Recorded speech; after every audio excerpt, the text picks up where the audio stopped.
नमस्कार, India daily के digital platform पर आप सभी का बहुत बहुत स्वागत है। मैं हूं आपके साथ गीतू चौहान। बात करेंगे वीमेंस प्रीमियर लीग की।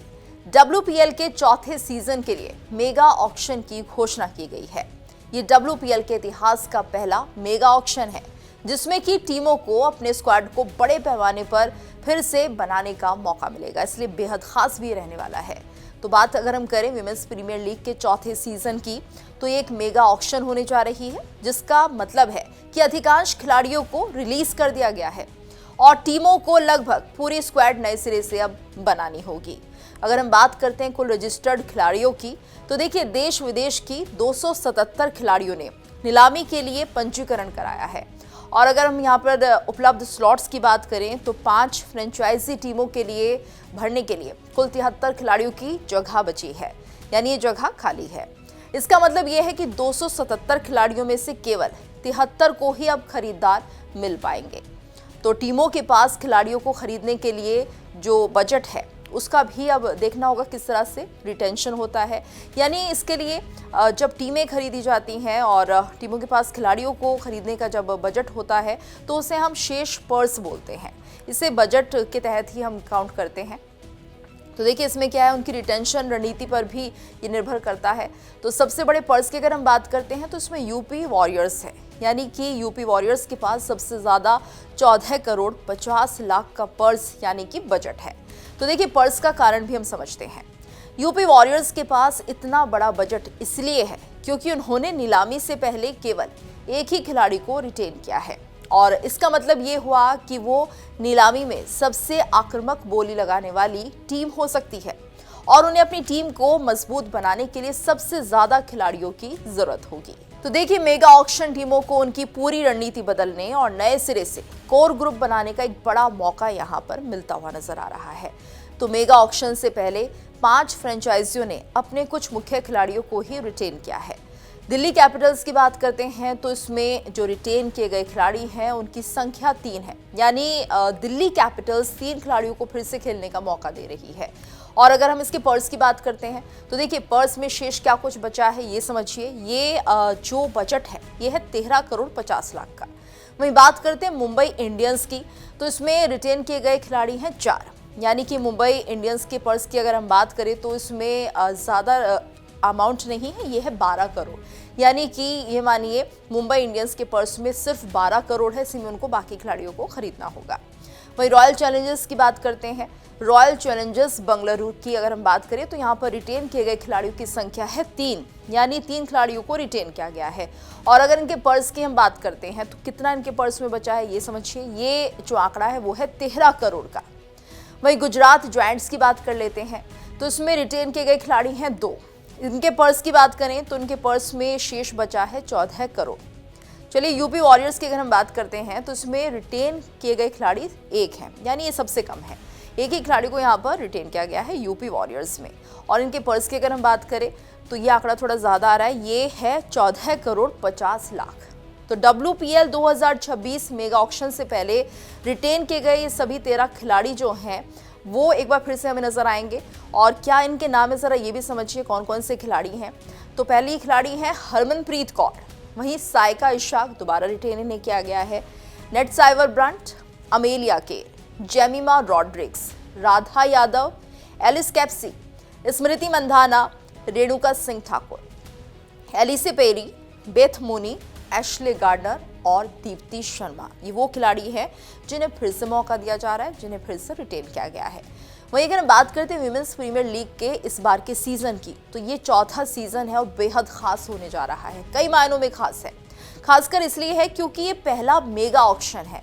इससे पहले हमने देखा कि जिस तरह से ये ऑक्शंस होते थे तो उतनी इम्पोर्टेंस उस वक्त नहीं दिखती थी, लेकिन वर्ल्ड कप जब से हमारी टीम ने जीता है उसके बाद से WPL के लिए भी खास मेहनत दिख रही है और इसलिए ये जो ऑक्शन है इसे मेगा ऑक्शन कहा जा रहा है, यानी बड़े लेवल पर ये ऑक्शन होने जा रही है, धूम धमाके के साथ होगी। और एक तरह से मानिए कि जिस तरह से हमारे देश की टीम ने इस कप को जीता है। वर्ल्ड कप को जीतने के बाद यूं कहिए कि एक बड़ा मौका जो है इन खिलाड़ियों को मिलने जा रहा है। अब हर कोई चाहता है कि वो विमेंस क्रिकेट को भी उतने ही इंटरेस्ट के साथ देखें जैसे कि हम मेंस क्रिकेट को देखते थे। तो इस बार कुछ स्पेशल है, इसलिए मेगा ऑक्शन भी है। तो यहाँ पर कुछ मुख्य कारण भी है क्यों इस बार का सीजन बहुत ज़्यादा खास होने जा रहा है। तो देखिए, पहले तो यही रहेगा कि एक बड़ा ऑक्शन यहाँ पर हमें देखने को मिलेगा, एक मेगा ऑक्शन देखने को मिलेगा और पूरी टीम का एक बार फिर से पुनर्निर्माण हो रहा है।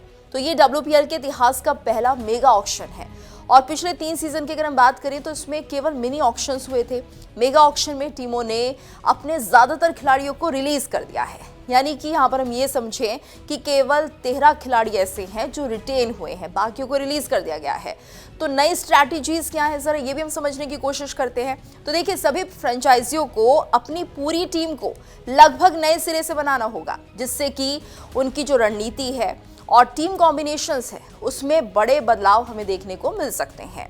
और ये ऑक्शन सभी टीमों के लिए एक नया लेवल प्लेइंग फील्ड भी तैयार करेगा। तो ये बहुत ज़्यादा एक तरह से स्ट्रैटेजी इसमें देखने को मिलेगी, थोड़ी सी हम इसमें बदलाव देखने को मिलेंगे और हम कह सकते हैं कि हो सकता है कि जो नंबर्स हैं वो ऊपर नीचे हो जाएं।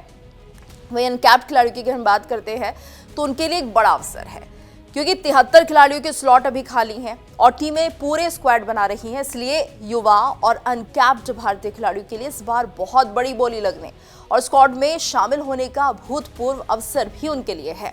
तो इसमें अगर हम बात करते हैं यूपी वॉरियर्स जैसी टीमों की, तो उनके पास इस वक्त सबसे बड़ा पर्स दिखाई दे रहा है 14.5 करोड़, यानी 14 करोड़ 50 लाख, और उन्हें सबसे ज्यादा खिलाड़ी खरीदने होंगे, जिससे कि नीलामी में प्रतिस्पर्धा यहां पर बढ़ जाएगी, क्योंकि इन्हीं के पास एक खिलाड़ी है जिसको उन्होंने रिटेन किया है, नए कप्तान और कोर ग्रुप। तो देखिए, मेगा ऑक्शन के कारण कुछ टीमों में नए कप्तानों की नियुक्ति हो सकती है और ये भी बहुत बड़ी अपॉर्चुनिटी है। अगर उन्होंने पुराने कप्तानों को रिलीज कर दिया है तो अब नए कप्तान चाहिए होंगे। तो इस बार टीमों का कोर ग्रुप पूरी तरह से बदल जाएगा, जिससे कि लीग में एक नई ऊर्जा, नई एनर्जी और नई प्रतिस्पर्धा का माहौल बनता हुआ नजर आएगा। अगर हम बात करते हैं रोमांच और अनिश्चितता की, तो देखिए, इसमें मेगा ऑक्शन हमेशा ही सबसे रोमांचक इवेंट होता है, क्योंकि टीमों की किस्मत कुछ ही घंटों में तय हो जाती है और ये ऑक्शन लीग के पूरे बैलेंस को बदल सकता है, जिससे कि आगामी सीजन में कौन सी टीम मजबूत होगी इसकी अनिश्चितता बढ़ जाती है। और सभी टीमों को खाली 73 स्लॉट्स भरने हैं। उनकी रणनीति मुख्य रूप से इस बात पर भी निर्भर करेगी कि उन्होंने कितने खिलाड़ी रिटेन किए हैं और उनके पास कितना पर्स बचा है। तो यूपी वॉरियर्स के पास सबसे बड़ा पर्स बचा है 14 करोड़ 50 लाख का, और ऐसे में देखिए इनकी रणनीति समझते हैं क्या स्ट्रैटेजी इनकी रहने वाली है। तो सबसे ज्यादा खिलाड़ियों को खरीदना इनका मकसद होगा और दूसरा ये कि एक मजबूत भारतीय कोर बनाना, ये भी इनका लक्ष्य मान सकते हैं।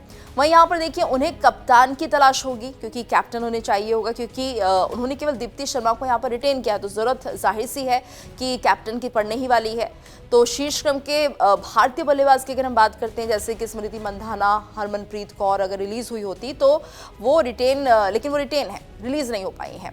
और एक अनुभवी विदेशी ऑलराउंडर भी जैसे कि एशले गार्डनर रिलीज हुई होती तो उनको खरीदने पर जोर होगा, क्योंकि उनके पास केवल एक रिटेन खिलाड़ी है जिन्हें अपनी पूरी स्क्वाड को बैलेंस करने के लिए बड़ा निवेश करना होगा।